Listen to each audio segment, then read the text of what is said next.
Hi，各位好啊！有個朋友咧就話想同我大家 brainstorming 講下有關宗教發展史喎。咁呢樣嘢雖然我係基督徒廿幾年，但我又未有咁樣嘅權威性去講，除非我係牧師啦。咁所以咧，我依家噏嘅呢啲咧，純粹就係我個人嘅了解。咁我嘅了解喺邊度得嚟咧？其實就係咁多年聽聽埋埋，上網睇下人哋嘅資料啊。咁即係由基督教開始，即係由舊約啦，係咪創世記，咁就係記錄住猶太人嘅一路咁落嚟啊，跟住就去咗埃及，又要摩西帶佢出嚟，就去咗過紅海，就喺呢個荒野40年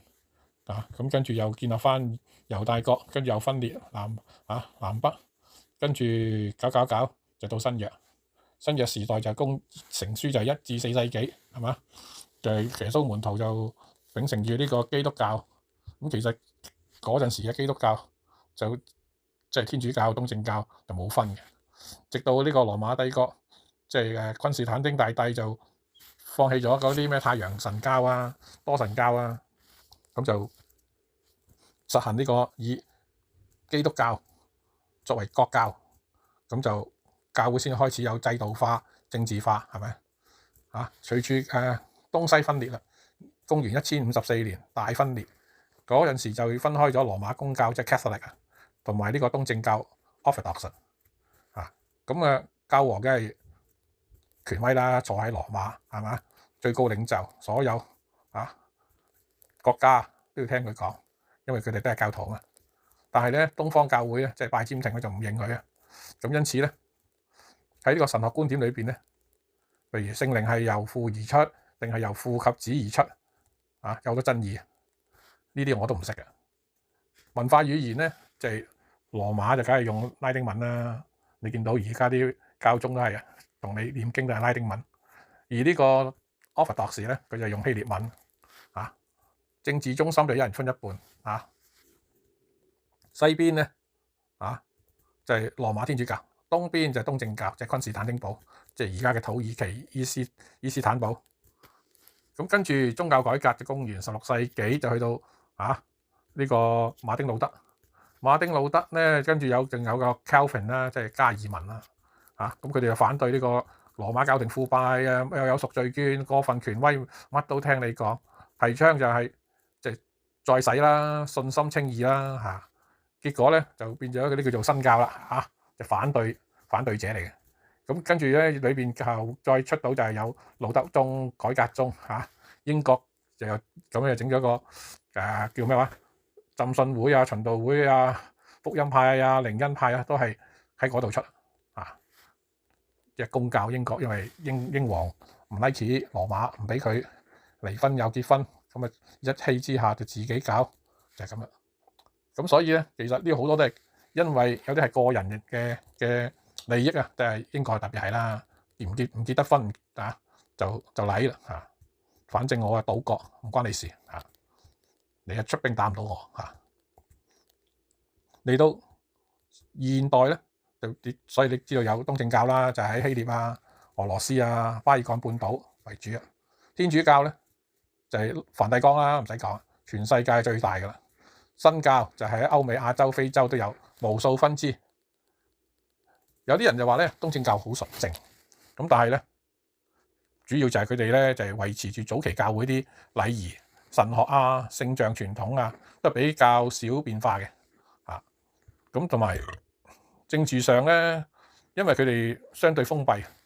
就冇俾呢個西方文化影響太大，所以你話最純正咧，呢個都可以咁講，因為佢保留咗真正嘅信仰精髓。但係對於我哋中國人即係香港人咧，我哋好少接觸嘅，因為第一佢冇傳佢冇傳出嚟。咁點解東正教冇全球化咧？主要就係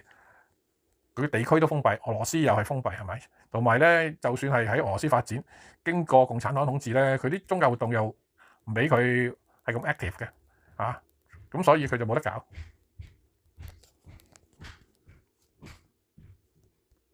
咁我哋